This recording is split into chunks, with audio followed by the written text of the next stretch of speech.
என் இனிய அன்பு உள்ளங்களே, உங்கள் அனைவருக்கும் என் அன்பான வணக்கம். என் இதயம் புரியாதோ நாவல் பகுதி 19. வாங்க தொடர்ந்து கதையை கேட்கலாம். சுடர்விழியும் அவளது அப்பாவும் ஈஸ்வரின் வீட்டை எட்டும் போது அவனது வீட்டு வாசலில் ஒரு காவல் படையே நிற்கிறது. ஒரு போலீஸ் வேனும் ஜீப்பும் ஒரு காரும் கூட நிற்கிறது. அப்பா, அவரை கைது பண்ணிட்டாங்க போல இருக்கே, பதற்றத்தோடு கூறியவள் ஆட்டோ நின்றதும் வேகமாக இறங்கி வீட்டிற்குள் ஓடினாள். ஒரு உயர் அதிகாரி கால் மீது கால் போட்டு அமர்ந்து ஈஸ்வரை ஏளனமாக பார்த்தபடியே ஏதோ கேள்விகளை கேட்டுக் கொண்டிருக்கிறார். அவர் எதிரில் அமர்ந்திருக்கும் ஈஸ்வர் மிகவும் பொறுமையாக பதிலளிக்கிறான். திலீப்பும் இன்னும் 2 பேரும் பதற்றத்தோடு ஒரு ஓரமாக நிற்கிறார்கள். இல்லை, அவர்களை ஓரமாக நிறுத்தி வைத்திருக்கிறார்கள். வீடே அல்லோல கல்லோலப்பட்டு கிடக்கிறது. பொருட்களை எல்லாம் வேண்டுமென்றே வாரி இறைத்தும் தூக்கி போட்டு உடைத்தும் காவலர்களில் சிலர் எதையோ தேடுகிறார்கள். சார், கிடைச்சிருச்சு என்று ஒரு காவலர் கூற, இன்னும் ஏளனமாக ஈஸ்வரை பார்த்து சிரித்த அந்த அதிகாரி, என்கிட்டயே ரொம்ப தென்னாவட்டா பேசினல, இன்ஸ்பெக்டர் வரதனுக்கு எதிரா செயல்படாதன்னு இன்டைரக்டா உன்கிட்ட சொன்னேன், நீ கேக்கல. இப்ப பாத்தியாடா, என்கிட்ட வந்து இப்படி வசமா மாட்டிக்கிட்ட. உன்னுடைய ஆட்களை வச்சே உன்னை லாக் பண்ணிருக்க. என்ன நினைச்ச? கலிய பெருமாள்டா, காளிதாசன் கிடையாது. இவனுடைய கையில விலங்க வச்சு இழுத்துட்டு வந்து வேன்ல ஏத்துங்க. ஸ்டேஷன் போய் சேர்றதுக்குள்ள இவனுடைய கைய காலை எல்லாம் ஒடிச்சு போட்டுடுங்க. மத்தத நான் பாத்துக்கிறேன் என்று கூறிய அந்த அதிகாரி, இனிமே நீ வெளி உலகத்தை பார்க்கவே மாட்டடா என்று கூறிவிட்டு எழுந்து கொள்ள 2 காவலர்கள் விலங்கோடு வந்து ஈஸ்வரின் கையில் பூட்ட தயாராக, ஒரு நிமிஷம் இருங்க என்ற சுடர்விழி தலை உயர்த்தியபடி அந்த அதிகாரியின் முன்னால் வந்து நின்றாள். சுடர்விழியை கண்ட ஈஸ்வர் அவள் ஏதும் சிக்கலில் மாட்டிவிடக் கூடாது என்று நினைத்து அக்னி என்று அழைக்க, டேய் பேசாதடா என்று அவனை அதட்டிய அந்த அதிகாரி, நீ சொல்லுமா என்றார். ஈஸ்வரை விட்டு சுடர்விழி சென்று விட்டாள் என்று அவரும் அறிந்திருந்தார். சார், நீங்க இவரை கைது செய்ய முடியாது. ஏமா? சார், நீங்க இப்ப இவருடைய வீட்டுல இருந்து பறிமுதல் செஞ்ச போதைப் பொருள் இருக்கே, அத நான் தான் இவருக்கு தெரியாம இங்க மறைச்சு வச்சேன். நீயா? ஆமா. ஏன்? இவர் மேல இருந்த கோபத்துலதான் நான் அப்படி செஞ்சேன். ஆனா இப்பதான் இவர் மேல எந்த தவறும் இல்லைன்னு எனக்கு புரிஞ்சது. இந்த போதைப் பொருட்களுக்கும் இவருக்கும் எந்த சம்பந்தமும் இல்ல. இதை எனக்கு கொடுத்தது சூரன் தான். என்னை கைது பண்ணும் போது அந்த சூரனையும் சேர்த்து கைது பண்ணுங்க சார் என்று கூற, இதை எதிர்பாராத அந்த அதிகாரி மட்டுமல்ல, ஈஸ்வரும் திலீப்பும் அங்கிருந்த அனைவரும் அதிர்ந்தனர். சுதாரித்துக் கொண்ட அந்த அதிகாரி, இல்லையே, இந்த போதைப் பொருளை ஈஸ்வர் சொல்லிதான் இங்க பதுக்கி வச்சதா? ஈஸ்வருடைய ஆட்கள்ல 2 பேர் என்கிட்ட வந்து சரணடைஞ்சாங்களே சார், அவங்க இவருடைய ஆட்கள் கிடையாது, சூரனோட ஆட்கள். இவரை சிக்க வைக்க சூரன் இங்க வேலைக்கு சேர சொல்லி அனுப்பி வச்சான்.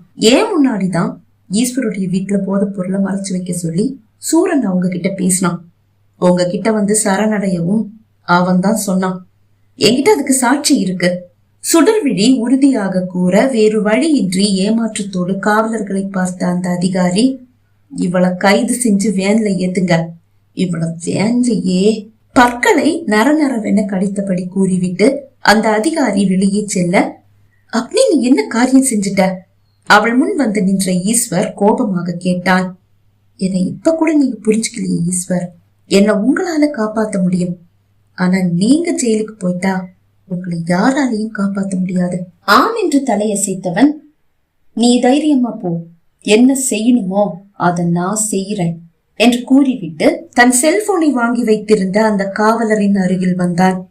அதுதான், நான் எந்த தப்பும் செய்யலன்னு தெரிஞ்சு போச்சுல, என் போனை இன்னும் வச்சிட்டு இருக்கீங்க, கொடுங்க என்று கேட்க, அந்த காவலரும் செல்போனை அவனிடம் கொடுக்க, அதை வாங்கியவன் யாரையோ அழைத்தான். சுடர்விழி கையில் விலங்கு போடப்பட்டு வேனில் ஏற்றப்பட கலிய பெருமாளும் அவளோடு வேனில் ஏறிக்கொண்டார். யாருடனோ போனில் பேசியபடியே வாசல் வரை வந்த ஈஸ்வரை பார்த்து ஒரு விஷம சிரிப்பை உதிர்த்து விட்டுதான் கலிய பெருமாள் வேனின் கதவை சாத்தினார். வேன் அங்கிருந்து புறப்பட்டது. கையில் விலங்கோடு அமர்ந்திருந்த சுடர்விழியின் அருகில் வந்து அமர்ந்த கலிய பெருமாள், என்னம்மா இது, உனக்கு ஏன் இந்த வேண்டாத வேலை? நீ ஈஸ்வருக்கு எதிரா இருக்கேன்னு தானே சூரன் சொன்னான். இப்ப என்னடானா சூரனுக்கும் சேர்த்து நீ ஆப்பு வச்சிருக்கியே, இது நியாயமா சரி, அதையெல்லாம் விட்டு தள்ளு.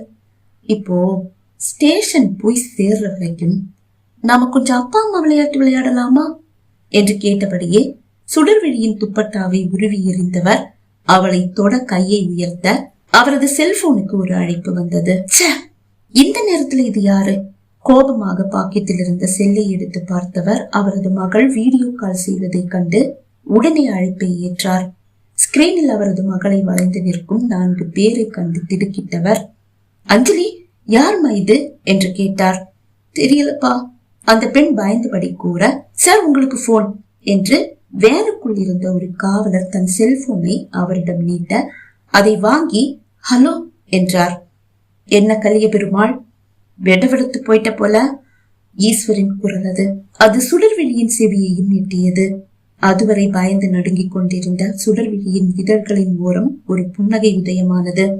ஈஸ்வர், கலிய பெருமாள் முணுமுணுக்க, ஆமடா ஈஸ்வரே தான். உன்னுடைய நிழல் என்னுடைய மனைவி மேல விழுந்தா கூட உன்னுடைய மகளை பிரிச்சு மேய்ஞ்சிடுவானுங்க. அவனுங்க யாரும் என்னுடைய ஆட்கள் கிடையாது, பக்கா ரவுடிங்க. காசை கொடுத்தா யார வேணும்னாலும் என்ன வேணும்னாலும் செய்வானுங்க. ரொம்ப வெறியோடு இருக்கானுங்க. பிரிச்சு மேய்ஞ்சிடுவான்னு சும்மா போன் பண்ணி கேட்டுட்டே இருக்கானுங்க. என்ன சொல்லட்டும்? வேண்டாம் வேண்டாம் ஈஸ்வர், என் பொண்ணை எதுவும் செஞ்சிட வேண்டாம். அது ஸ்டேஷன் போய் சேர்ற வரைக்கும் என்னுடைய மனைவியை விட்டு தள்ளியே இருடா. இல்ல அவ்வளவுதான். இல்ல ஈஸ்வர், நான் தள்ளியே நிக்கிறேன். கலிய பெருமாள் தள்ளி வந்து ஒரு இருக்கையில் அமர்ந்தார். அழைப்பு துண்டிக்கப்பட்டது. அவருக்கு வந்த வீடியோ காலும் துண்டிக்கப்பட்டது. போலீஸ் வேன் காவல் நிலையத்தை எட்டும் போது அதோ ஈஸ்வரின் கார் வாசலில் கிடக்கிறது. அதோ அந்த சுவரில் சாய்ந்து நிற்கும் ஈஸ்வரின் ஒரு கால் சுவரின் மீது பின்னோக்கி ஏற்றி வைக்கப்பட்டிருக்கிறது. ஒருவித பதற்றம் அவன் முகத்தில் தெரிகிறது. அதை மறைக்கவா அந்த குளிர் கண்ணாடியை அவன் அணிந்திருக்கிறான். கோட்டை கூட கழற்றி கையில் வைத்திருக்கிறான்.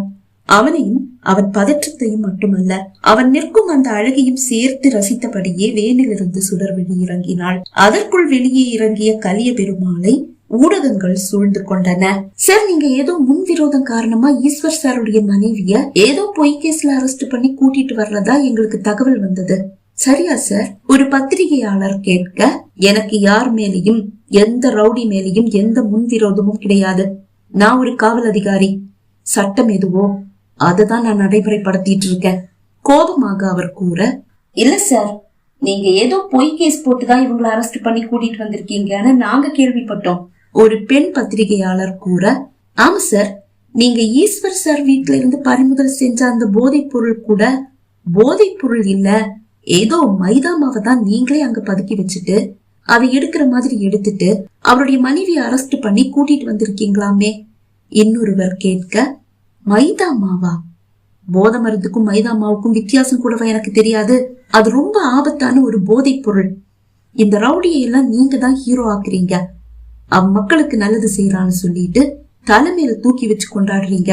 இவனுங்களால சமுதாயம் எப்படியெல்லாம் கெட்டு போகுதுன்னு உங்களுக்கு தெரியுமா? இல்ல சார், அது மைதா மாவுன்னு நாங்க கேள்விப்பட்டோம். அப்படியா? அத பரிசோதிக்க அதிகாரிங்க ஏதோ வந்துட்டே இருக்காங்க. இப்ப வந்துடுவாங்க. அதோ சார் வந்துட்டாங்க. ஒருவர் கூற அனைவரின் விழிகளும் வந்து நின்ற காரை நோக்கி பாய்ந்தது. இதற்கிடையில் சுடர்விழியை காவல் நிலையத்திற்குள் கொண்டு செல்ல தயாராக அதை தடுத்த ஒரு பத்திரிகையாளர், சார், முதல்ல அந்த போதைப் பொருளை பரிசோதனை செஞ்சு அது போதைப் பொருள்னு உறுதிப்படுத்தின பிறகு இவங்களை உள்ள கூட்டிட்டு போறது தானே நியாயம் என்று கேட்டார். அனைத்தும் ஈஸ்வரின் வேலை என்று சுடர்விழி உட்பட அனைவருக்கும் புரிந்தது. இதற்கிடையில் அந்த போதைப் பொருளை பரிசோதிக்க வந்த அதிகாரிகளும், என்ன மிஸ்டர் கலிய பெருமாள், நீங்க கூப்பிட்டுதான் நாங்க இங்க வந்தோம். ஆனா வர்ற வழியில உங்களை பத்தி புகார் சொல்லி ஒரு 1000 அழைப்பு வந்துடுச்சு. சரி, நீங்க பறிமுதல் செஞ்ச அந்த போதைப் பொருளைங்க, அதை எடுத்துட்டு வாங்க. ஒரு அதிகாரி கேட்க, அவர்கள் கொண்டு வந்த அந்த போதைப் பொருளை ஒரு காவலர் கொண்டு வந்து கொடுக்க, அதை வாங்கி பிரித்து பரிசோதித்த அதிகாரி, என்ன சார் இது, இத்தனை வருஷமா சர்வீஸ்ல இருக்கீங்க, மைதா மாவுக்கும் போதைப் பொருளுக்கும் கூடவா உங்களுக்கு வித்தியாசம் தெரியாது? இது வெறும் மைதா மாவு சார். திறந்து பரிசோதனை பண்ணிட்டு தான் அங்கிருந்து எடுத்துட்டு வந்தீங்களா? கோபமாக கூறிய அந்த அதிகாரி, உங்களுக்கு தனிப்பட்ட முறையில யார் மேலேயாவது கோபம் இருந்தா அத உங்களோட வச்சுக்கங்க. உங்க அதிகாரத்தை அதுக்காக பயன்படுத்தாதீங்க. சூரனுக்கு கையால் வேலை பார்க்க அரசாங்கம் உங்களுக்கு சம்பளம் தரல. சட்டத்தை நிலைநாட்ட தான் சம்பளம் கொடுக்கறாங்க. புரியுதா? தேவையில்லாம எங்க நேரத்தையும் வேஸ்ட் பண்ணிட்டு இருக்கீங்க.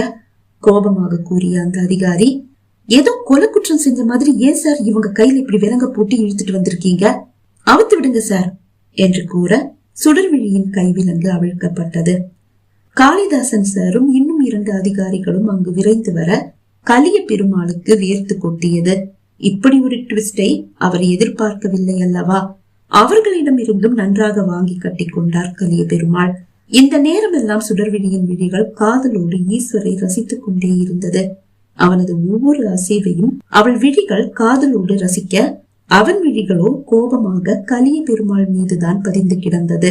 அனைத்து முடிந்த பிறகு அக்னி விடுவிக்கப்பட ஓடி வந்து ஈஸ்வரை கட்டி கொண்டவள் ஐ லவ் யூ என்று கூற, நீ எனக்காக இந்த அளவு வரைக்கும் போவேன்னு சத்தியமா நான் கனவுல கூட நினைக்கல என்று கூறி அவளை ஆற தழுவி கொண்டவன் வா வீட்டுக்கு போலாம் என்று கூறி அவளை அழைத்து வந்து காரில் ஏற்றினான். அவனும் அவளோடு ஏறிக்கொள்ள கார் நகர்ந்தது. ஆசையாய் ஈஸ்வரின் மார்பில் சாய்ந்து கொண்டாள் சுடர். ஈஸ்வரின் வீட்டை கார் எட்டும் போது அவனது செல்லுக்கு ஒரு அழைப்பு. ஏதோ புது எண்ணிலிருந்து அழைப்பு வருகிறது. அழைப்பை ஏற்றவன் ஹலோ என்றான். ஈஸ்வர், நான் பாரிஜாதம் பேசுறேன். நீங்க இங்க தேனூற்றுல இருப்பீங்கன்னு நினைச்சு தேனூற்று வந்தா நீங்க இங்க இல்ல கன்னியாகுமரியில இருக்கீங்கன்னு சொல்லி உங்க நம்பரை கொடுத்தாங்க. நான் உங்களை பார்க்கணும் பாரிஜாதம் கூற, அப்படியா, சரி நீ அங்கே ஏறு, நான் தேனூற்று வரேன் என்று கூறியவன் அழைப்பை துண்டித்து விட்டு அக்னியை பார்த்தான். யாரு போன்ல? பாரிஜாதம். நாம உடனே தேனூற்று போலாம். இப்ப நான் சொன்னதை நம்புறீங்களா? வேதனையோடு தலையசைத்தவன், நீ சொன்னதை நம்பும் போது இன்னும் பல கசப்பான உண்மைகளையும் நான் ஏத்துக்கணும், நம்பணும். அதுதான் என்னுடைய வேதனை என்று கூறும்போது அவனது விழிகள் பனித்தன. பகுதி 19 நிறைவடைந்தது. பகுதி 20 உங்களை சந்திக்கும் வரை விடைபெறுகிறேன். நன்றி, வணக்கம்.